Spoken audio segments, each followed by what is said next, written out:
Pakistan super league পিএসএলে এবার বাংলাদেশের ছয় জন ক্রিকেটার। পিএসএল এর এক সিজনে এত ক্রিকেটার কখনোই বাংলাদেশ থেকে অংশ নেয়নি। ফলে স্বভাবতই এবার এই টুর্নামেন্টটা ঘিরে আমাদের একটা আলাদা আগ্রহের জায়গা রয়েছে। হ্যাঁ, টুর্নামেন্ট এখনো খুবই ইনিশিয়াল ফেজে রয়েছে। ৩টা-৪টা করে ম্যাচ মাত্র হয়েছে দলগুলোর, কিন্তু তাতেই বাংলাদেশের ক্রিকেটাররা আসলে কেমন করছেন সেইখানে সারপ্রাইজিং বেশ কিছু ব্যাপার-স্যাপার তো রয়েই গেছে। ধরেন সর্বশেষ যেই বোলিংটা করেছেন নাহিদ রানা, সেটাকে কি আপনি সারপ্রাইজিং বলবেন? আপনি যেভাবেই দেখেন না কেন ভাই, ৪ ওভার বোলিং করে একটা টি-20 ম্যাচে মাত্র ৭ রান দেয়াটা সারপ্রাইজিং, এবং সেটা দুর্দান্ত বোলিংয়ের একটা স্বাক্ষর রাখে নিঃসন্দেহে। নাহিদ রানা পেশোয়ার জালমিতে খেলছেন এবার, কিন্তু শুরুর দিকে তিনি একাদশে ছিলেন না। যেই ম্যাচটাতে তার এইবারে পিএসএল ডেবু হলো, সেইখানটাতেও ৩ ওভার বোলিং করে ৩০ রান দিয়েছেন, কোনো উইকেট পাননি। ফলে খুব একটা ভালো করেছেন এটা বলার তো কোনো সুযোগই নেই। করাচি কিংসের বিপক্ষে পরের ম্যাচটাতে তার দুর্দান্ত কামব্যাক হলো। ৪ ওভার বোলিং করলেন, একটা মেডেন, ৭ রান দিয়ে তিনটা উইকেট তিনি নিলেন।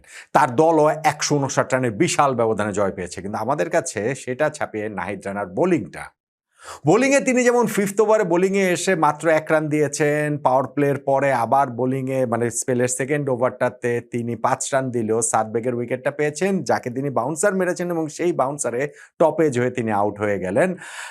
এরপরে আবার তাকে বোলিংয়ে ফিরে আনা হলো ১৪ নম্বর ওভারে, যেই ওভারটাতে তিনি ডাবল উইকেট মেডেন নিয়ে নিলেন। আবারও তার বাউন্সারে খুশদিল শাহ পরাস্ত হয়ে টপ এইচ হয়ে তিনি আউট হয়ে যান এবং অ্যাডাম জাম্পাকে তিনি বোল্ড করেন, এবং নেক্সট ওভারটাতে ১৬ নম্বর ওভারটাতে তিনি মাত্র ১ রান দেন। ৪ ওভার যে বোলিং করেছেন নাহিদ রানা, ২৪টা বল, তার মধ্যে ২০টা ডট বল ছিল। ২০ বলে কোনো রান হয়নি, একটা মাত্র বাউন্ডারি হয়েছে আর ৩টা সিঙ্গেল। ফলে নাহিদ রানার এই পেশোয়ার জালমিতে হয়ে দুর্দান্ত একটা কামব্যাক হলো, এইটা আসলে আমাদেরকে বলতেই হবে। পেশোয়ার জালমিতে বাংলাদেশের আরও একজন পেস বোলার রয়েছেন শরীফুল ইসলাম, যিনি প্রথম ২টা ম্যাচে যে খেলেছিলেন সেইখানে উইকেট পাননি। এই ম্যাচটাতে নাহিদ রানার সঙ্গী তিনি, এই ম্যাচে তিনি ৩ ওভার বোলিং করেছেন, ২৩ রান দিয়ে একটা উইকেট পেয়েছেন, পাওয়ার প্লেতেই ৩টা ওভার বোলিং করেছেন এবং উইকেটটা পেয়েছেন ডেভিড ওয়ার্নারের। ফলে শরীফুল ইসলামেরও পিএসএলটা সত্যিকার অর্থে কিক স্টার্ট হলে এই ম্যাচ থেকে ওইভাবে আমরা প্রত্যাশাটা করতে পারি নাহিদ রানার ক্ষেত্রে যেটা করা যায়। এই পেশোয়ার জালমিতে বাংলাদেশের থার্ড আরেকজন ক্রিকেটার রয়েছেন তানজিদ হাসান তামিম। আনফর্চুনেটলি এখনো পর্যন্ত তার পিএসএল এর মাঠের ক্রিকেটটা শুরু হয়নি। এখনো পর্যন্ত তিনি একাদশে থেকে কোনো ম্যাচ খেলেননি এই পেশোয়ার জালমির হয়ে। সামনে নিশ্চয়ই খেললে তিনি তার ওই ব্যাটিং বিস্ফোরণটা দেখাবেন, ওই এক্সপেকটেশনের জায়গাটা তো আমাদের থাকবেই। সারপ্রাইজিং কথাটা বলছিলাম, এবং সেইটার সম্ভবত সবচেয়ে সারপ্রাইজিং রিশাদ হোসেনের performance in a negative way. রিশাদের ম্যাচ রয়েছে আজকেও, সো আজকের ম্যাচ আছে না, হ্যাঁ আজকে রাওয়ালপিন্ডিজের ম্যাচ আছে। সো সেইখানটাতে তিনি যদি ভালো করেন, ওই কামব্যাকটা রিশাদের ক্ষেত্রে খুবই জরুরি, কেননা এখন পর্যন্ত তিনি যে 4টা ম্যাচ খেলেছেন সেই 4 ম্যাচে 2টা মাত্র উইকেট পেয়েছেন। কিন্তু যেটা অ্যালার্মিং সেটা হচ্ছে এই 4 ম্যাচে 14 ওভার বোলিং করে তিনি ১৫৫ রান দিয়েছেন। ওভার প্রতি তিনি ১১ রানের উপরে দিয়েছেন। ১১.০৭ হচ্ছে গিয়ে তার ইকোনমি। তার প্রতিটা উইকেটের জন্য ৭৭.৫০ রান খরচ করতে হয়েছে, এইটা তার অ্যাভারেজ। তার স্ট্রাইক রেট হচ্ছে ৪২, অর্থাৎ প্রতিটা ৪২ বল করে ৭ ওভার বোলিং করে তিনি একটা মাত্র উইকেট করে পেয়েছেন। ফলে রিশাদ লাস্ট ম্যাচটাতে তো ৩ ওভার বোলিং করে তো ৪৫ না ৪৬ রান দিয়ে কোনো উইকেট তিনি পাননি। ফলে রিশাদের এই পারফরমেন্স, এই বিবর্ণ পারফরমেন্সটা একটু সারপ্রাইজিং। হ্যাঁ, ঠিক আছে যে পিএসএল এ উইকেটগুলা এইটা ব্যাটিং সহায়ক হয়, বেশিরভাগ উইকেটই সেইখানটাতে লেগ স্পিনারদের একটা চ্যালেঞ্জ রয়েছে। রিশাদ তো এখানে গত বছর খেলেছিল এবং সেখানে তিনি ভালো করেছিলেন। তারপরে স্পেশালি ধরেন বিগ ব্যাশে তার ওরকম ব্রেক থ্রু সিজনটা ছিল, তার টিমের হচ্ছে কি হোভার্ট অ্যাটকিন্সে তিনি বেস্ট প্লেয়ার নির্বাচিত হয়েছেন। ফলে সবকিছু মিলিয়ে এই রিশাদের উপরে এক্সপেকটেশনের জায়গাটা বোধহয় আমাদের সবারই একটু বেশিই ছিল।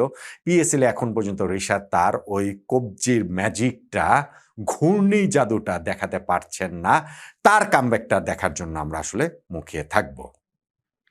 লাহোর কালান্দার্সে রয়েছেন আমাদের আর একজন ব্যাটসম্যান পারভেজ হোসেন ইমন, যিনি প্রথম ২টা ম্যাচে ১৪-১২ রান করে আউট হয়ে গেছেন। তবে তারপরের ম্যাচটাতে ১৯ বলে ৪৫ রানের একটা ইনিংস খেলেছেন, যে ইনিংসে ৫টা ছক্কা মেরেছেন। ওইটা দিয়েই তো তার কিক স্টার্ট হয়েছিল আমরা বলতে পারি, কিন্তু নেক্সট ম্যাচটা আবার ইনজুরির কারণে খেলতে পারেননি পারভেজ হোসেন ইমন। ফলে ওই সর্বশেষ ম্যাচে তার ওই ব্যাটিং ফর্মটা কন্টিনিউ সামনে একাদশে তো তিনি নিশ্চিতভাবেই থাকবেন, করতে পারেন কিনা সেটাই আসলে দেখার বিষয়। আর ওই লাহোর কালান্দার্সে রয়েছেন মুস্তাফিজুর রহমান, যিনি বেসিক্যালি এখন বাংলাদেশের ফ্ল্যাগ বিয়ারার, যিনি বিশ্বের বিভিন্ন ফ্র্যাঞ্চাইজি, তিনি এবং রিশাদ হোসেন বিভিন্ন ফ্র্যাঞ্চাইজি টুর্নামেন্টে তাদের চাহিদার জায়গাটা তুঙ্গে থাকে। মুস্তাফিজের এইবারের টুর্নামেন্টে এই এখন পর্যন্ত লাহোর কালান্দার্স যে খুব ভালো কেটেছে সেটা বলা যাবে না, আবার খুব খারাপ কেটেছে সেটাও না। 4টা ম্যাচে তিনি 4টা উইকেট পেয়েছেন, যেখানে তার ইকোনমি 7.07, অ্যাভারেজ হচ্ছে গিয়ে 23। সো ঠিক আছে, এটা কিন্তু মুস্তাফিজের কাছ থেকে এক্সপেকটেশনের জায়গাটা, হ্যাঁ শুরুটা তিনি খুব ভালো করেছেন, প্রথম একটা ম্যাচে খুব ভালো বোলিং করেছিলেন। সামনের দিক থেকে ওই ম্যাজিক্যাল মুস্তাফিজকে নিঃসন্দেহে আমরা দেখতে চাইব। সো পিএসএল এইবার যে 6 জন বাংলাদেশি ক্রিকেটার খেলছেন তার মধ্যে একজন তানজিদ হাসান তামিমের এখন পর্যন্ত মাঠেই নামা হয়নি, আর বাকি 5 জনের মধ্যে নাহিদ রানার শুরুটা ভালো না হলেও পরের ম্যাচটাতে দুর্দান্ত কামব্যাক হয়েছে, এবং সেই যে কিক স্টার্টটা হয়েছে আমাদের প্রায় সকল ক্রিকেটারদের ক্ষেত্রে আলাদা করে যে খুব আলাদা নজর করতে পেরেছেন সেটা না, কিন্তু নাহিদ রানার এরকম একটা পারফরমেন্স, 4 ওভার বোলিং করে একটা মেডেন, 7 রান, 3 উইকেট, সেটা শুধু নাহিদ রানাকে অনুপ্রাণিত করবে না, তার বাংলাদেশি অন্য যারা সতীর্থ সহযোদ্ধা পিএসএল এ খেলছেন তাদেরকেও নিঃসন্দেহে অনুপ্রাণিত করবে।